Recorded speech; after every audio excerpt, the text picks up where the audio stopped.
ওই দিন বোনের বাড়িতে যাইয়া শ্বশুর বাড়িতে গেলাম, হঠাৎ যাইয়া উঠছি। তো আমার শাশুড়ি মা আমার ছেলে মেয়ের জন্য তাড়াহুড়া কইরা দেখেও নাই, এমনি তো চোখে কম দেখে আমার শাশুড়ি, গাছ থেকে কাঁচা আতাফল 2টা পারছে। তো এই কাঁচা 2টা আতাফলই নষ্ট হয়ে গেছে, আর পাকনা 2টা আমরা খাইতে পারছি আলহামদুলিল্লাহ। তো এই 2টা আতাফল কিন্তু এই যে যেটা এখন ভাঙছি এটাও একদম বদ্ধ কাঁচা ছিল, রাতের বেলা গাছ থেকে পাড়া দিছে আমার শাশুড়ি। তো এইটা একদিন ভাঙছি, আমি মানে ভিডিও করে রাখছি আর কি। তো 2টা আতাফল খাইতে পারছি, আর 2টা আতাফলই খাইতে পারি নাই। বদ্ধ কাঁচা যে 2টা ছিল এই 2টাই আমরা খাইতে পারছি না, আর পাকনা যে 2টা দিছিল ওই পাকনা 2টা খাইতে পারছি। খুব মিষ্টিও মাশাল্লাহ, সব রকমই ভালো করছে 2টা।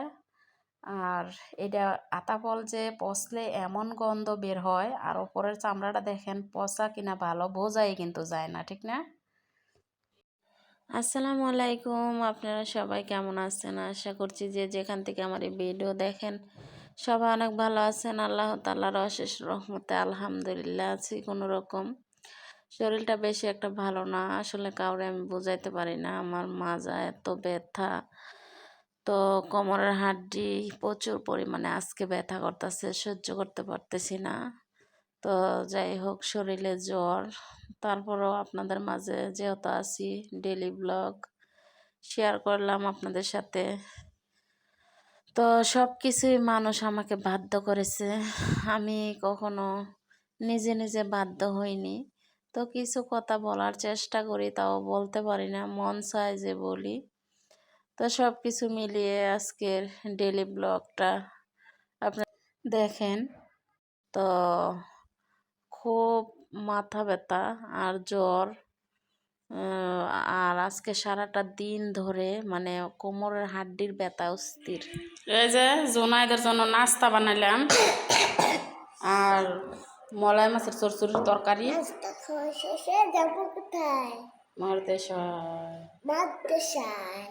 তো এই যে রুটি বানাইছি, এগুলো কিন্তু চাউলের গুঁড়ার রুটি।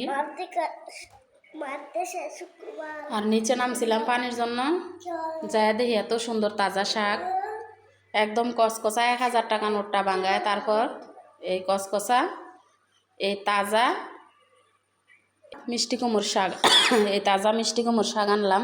এই যে দেখেন আগাগুলা কি সুন্দর।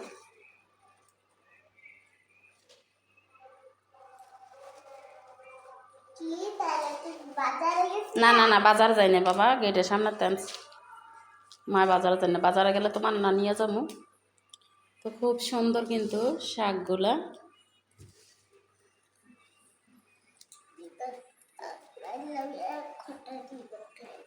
খাও, নামু খাওয়া দিতে।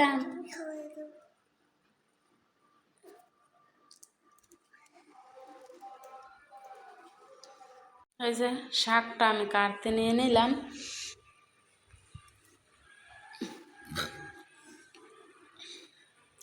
সঞ্জু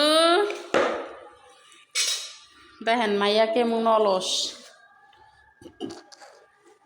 শ্বশুর বাড়িতে থাকলে কিন্তু ঠিকই কইরা দইরা খায়, আর আমার এনে আসলে একটু শাকটা বাচ্চা দিতে গেলে তাও অসম্ভব হয়ে যায়।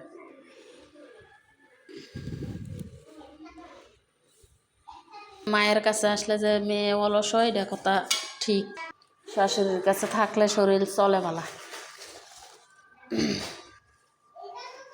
শাকটি একদম কচি, এই যে দেখছেন কি সুন্দর সুন্দর আগাটি।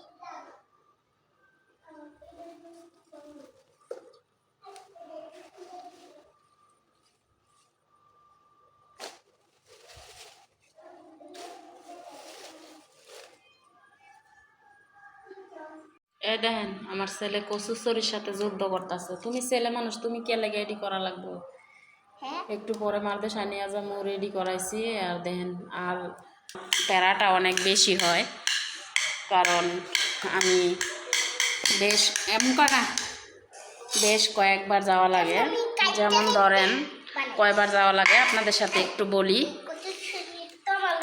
সকালবেলা, হ্যাঁ পড়বো, সকালবেলা আমি হচ্ছে মাদ্রাসায় যাই। আপনি মানে সকাল 6টায় নিয়ে দিয়ে আসা লাগবো। এখন 1 সপ্তাহ হচ্ছে 8টা বাজে নিয়ে দিয়ে আসমু, তার 1 সপ্তাহ পর থেকে সকাল 6টায় নিয়ে দিয়ে আসমু। তো এখন 8টা বাজে যে আমি নিয়ে যাই, আব্বু দুষ্টামি করে না, 8টা বাজে যে আমি নিয়ে যাই, তো 8টা বাজে একবার নিয়ে দিয়ে আসি, যাই আবার আসি। তারপর হচ্ছে আবার 11টা বাজে নাস্তা বানায় নিয়ে যাই, খাওয়ায় আবার আসি। কয়বার হলো? 4বার। 1টা বাজে আবার 11টা বাজে কিন্তু একবার যাই নাস্তা বানায় খাওয়ায় আসি, সকালে একবার দিতে যাই আবার আসি, 2বার।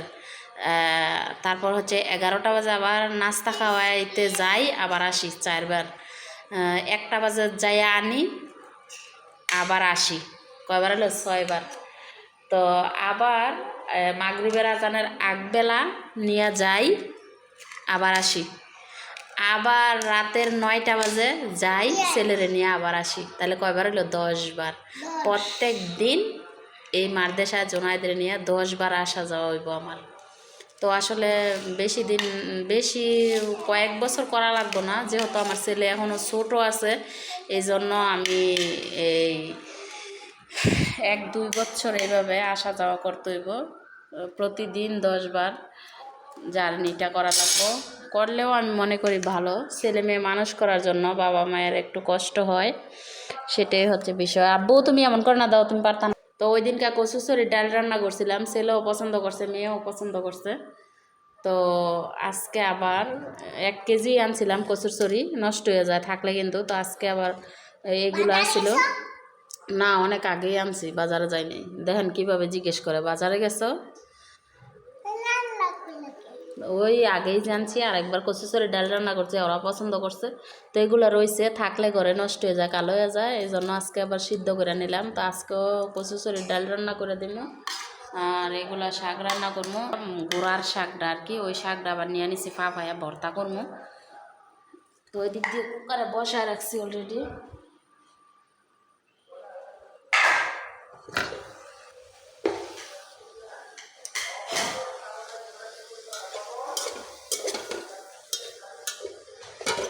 পাতাই ছিল কিন্তু অল্প, আর কড়া পাতা সবগুলো ওই।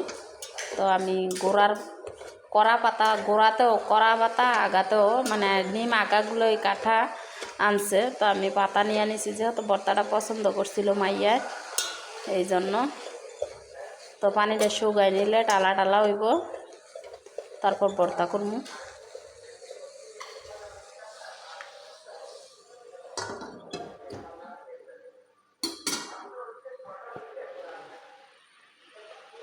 তো দেখেন আজকে আমি কি রান্না করছি, আপনাদের সামনে এই শাকগুলা কাটা বাছা করলাম। তো আমি এই শাক আজকে রান্না করবো না, কারণ একটাই, এই যে কচুচুরির ডাল রান্না করছি। আমার ছেলে মেয়ে দুইজনে কচুচুরির ডাল পছন্দ করে। তারপরে এখানে আছে শাক পাতার ভর্তা, মরিচ ভাজা, এই যে ভাত বসায় দিছি। তো আসলে আমার রান্না বান্না এক পর্যায়ে শেষ। তো আমার মেয়ে গোসল করছে, ছেলেরা গোসল করাই দিলাম, তারা ভাই বোন একসাথে নামাজ পড়ছে। এখন আমি ভাত বসায় দিছি, এদিকে রান্না শেষ। তো আমিও এখন যাই নামাজ পড়তে। আর দেখেন আমার ছেলের কি অবস্থা, গাড়িটা চালায়, আসরের আজানের পরে আবার নিয়ে আমার দেশায় দিয়ে আসতে বলছে হুজুরে। তো বাসায় আসলে যাই একটু সময় পাই, দেখেন গাড়ির কি অবস্থা। খেলাধুলা করলো, খেলাধুলার পর দেখেন গাড়ি কিভাবে অ্যাক্সিডেন্ট কইরা এইভাবে রাখে, খাড়া করায়া উহুত কইরা। তো আসলে বাচ্চাদের যা অবস্থা আর কি। কালকা সারাটা দিন রুমে ছিল না, আমার কাছেও খারাপ লাগতেছে, কিন্তু পড়াশোনা করলে তো রুমে আর থাকা যায় না, থাকতে হইব বাইরে। ওই তো সব কিছু মিলিয়ে কতক্ষণের জন্য বাসায় না থাকলে ছোটো বাচ্চারা মাদের কাছে কিন্তু অনেক বেশি কষ্ট লাগে, অনেক বেশি খারাপ লাগে। সেরকম আমার কাছেও এমন খারাপই লাগছে। তো সব কিছু মিলিয়ে আমার রান্না বান্না শেষ। দেখেন মানুষ কত জঘন্য, একজনের বদনাম আরেকজনের কাছে করে। আচ্ছা ঠিক আছে, মানলাম শরীরটা অসুস্থ, তারপরও কথাটা বলতে আমি বাধ্য হয়েছি। কথাটা শোনার পর অনেক বেশি কষ্ট পাইছি। সমস্যা নাই, কষ্ট দেওয়া মানুষের ভালো, আর সহ্য করা আরও বেশি ভালো। তা আমি সহ্য করতে পারি, এই জন্য ব্যথা দেয়। তো যে মানুষটার সাথে কথাটা বলছে বা বলছেন আপনি, ওই মানুষটারও কি আপনি শান্তি দিছেন? না ওই মানুষটাও কি আপনার কাছে একটু সুখ পাইছে? পায় নাই। তাহলে আপনি যে বদনাম করছেন, আপনি কি ভালো? ওই কি আপনাকে ভালো এই যে জানছে? প্রথমে একটা কথা বললাম না যে আমি কিছু বলতে চাই না, মানুষ আমাকে বাধ্য করে। এটাই সত্যি। আমি কিছু বলতে চাই না কিন্তু মানুষ বলতে বাধ্য করে। তো মানুষের বিষয়ে কিছু বলতে চাই না, কারণ মানুষ আমারে অনেক বেশি পাহাড় পরিমাণ কষ্ট দেয়। দেওয়ার পর মাথায় আবার তেল মারে যে আমারে আদর করতাছে। কিন্তু আমি সবই বুঝি। আপনি যে কেমন মানুষ, নিজে ভালো হন, তারপর পরের বদনাম করেন। আপনি তো নিজেই ভালো না, নিজে ভালো না মন্দ মানুষ আপনি মরার পরেও আপনাকে বলবো আপনি ভালো ছিলেন না মন্দ ছিলেন, ঠিক আছে? মানুষ মরে যাওয়ার পর কারে কি বলছে সেটা বিশ্রান আপনি। মুখে মুখে ভালোবাসেন, অন্তরে বিষ, তাই না? তো ছেলেরে পরাত বসাইছি, এগুলা কথা আপনাদের সাথে শেয়ার করছি, তারপরেও মানে মিউট করে দিয়ে আপনাদের সাথে আবারও আমি ভয়েসটা দিলাম। তো ছেলেরে লেখাইতেছি এটা আর কি। যারা কিনা মানুষের বদনাম একজনে আরেকজনের সাথে বলে, ওই মানুষটাই প্রকাশ করে যে আসলে এই মানুষটা ভালো না। যদি ভালো হয়ে থাকে তাইলে তার মধ্যে একটু হইলেও সুখ থাকতো, শান্তি থাকতো। সে মানুষে সুখে নাই, শান্তিতে নাই, সে কিভাবে বলতে পারে? সে কি নিজে সুখী? সে তো নিজেও সুখী না। তাহলে মানুষের সুখ দুঃখ এগুলা হচ্ছে আল্লাহর হাত। আল্লাহ যদি যারে সুখ দেয় দিব, আর যারে কষ্ট দেয় ভাগ্য, তার কষ্টই ভাগ্য থাকবো। তো আপনি তো এমন কোনো কিছুই না যে আপনি চাইলেই সুখ দিতে পারবেন, আপনি চাইলেই সুখী হইতে পারবেন। আপনি তো নিজেও সুখী না। তো এটা আমি বলি না, এটা আমার ওপর আল্লাহই সব কিছু দেখে। কিন্তু মানুষের ওপর এইভাবে কখনো কথা বলবেন না, বেশি বড় কথা হয়ে যায়, ঠিক আছে? আপনি কেমন সুখী কেমন দুঃখী সেটাও আল্লাহ জানে, যার বদনাম আপনি করতেছেন সেটাও আল্লাহ ভালো জানে। এই যে এখন ভাত খাওয়ামু, ভাত খাওয়াই সেরা বাড়ি কাজটা শেষ করে তারপর আবার মারদেশায় নিয়ে যাবো। কে আর তিনে হইব 13। 13। লেখো 13। কলমটা একটু ভালোভাবে দেখতে দেও। প্রথম লেখো 1, ঠিক আছে? এরপরে এসে গিয়া 3, এটা সাথে লেখো। সাথে তো ঘুরানোটা দেখতে ইয়া ভাবে করতে হইব। 13 এখন লেখো 14। 14 একে আচ্ছা রে হইব 14। মাশাআল্লাহ, লেখো। এক আর 14। তুমি লেখো। হ্যাঁ এই যে লেখো।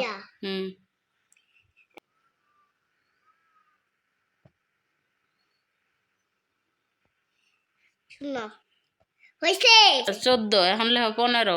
15 15 একে পাশে 15। মাশাআল্লাহ, লেখো।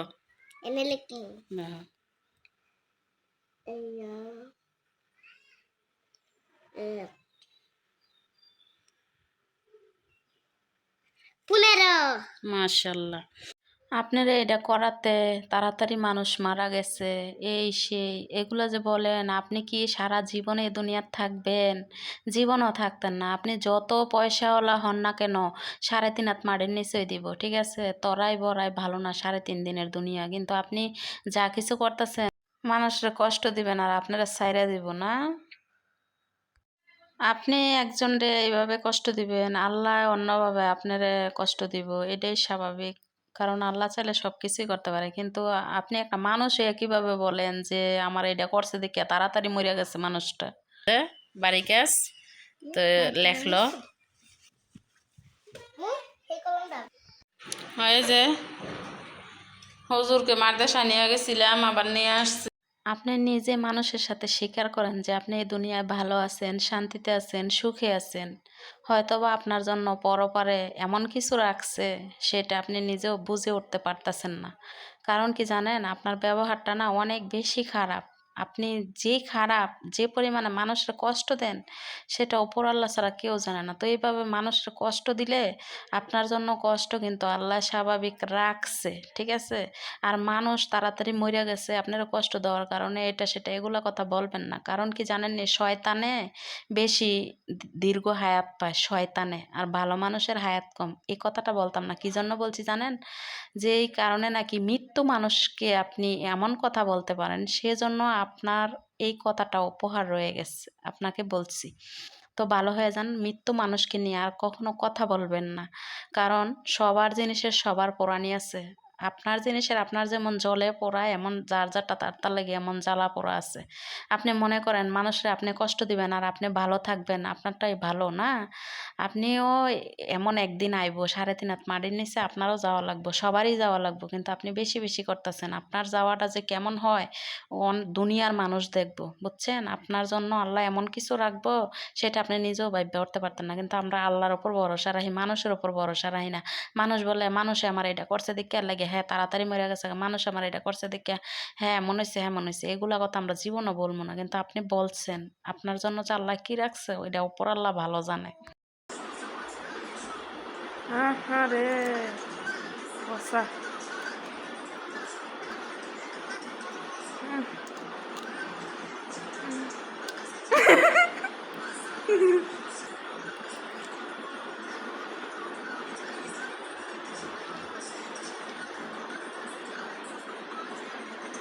ফু, খাওয়া যাইব না। হাই হাই খাওয়া যাইব না।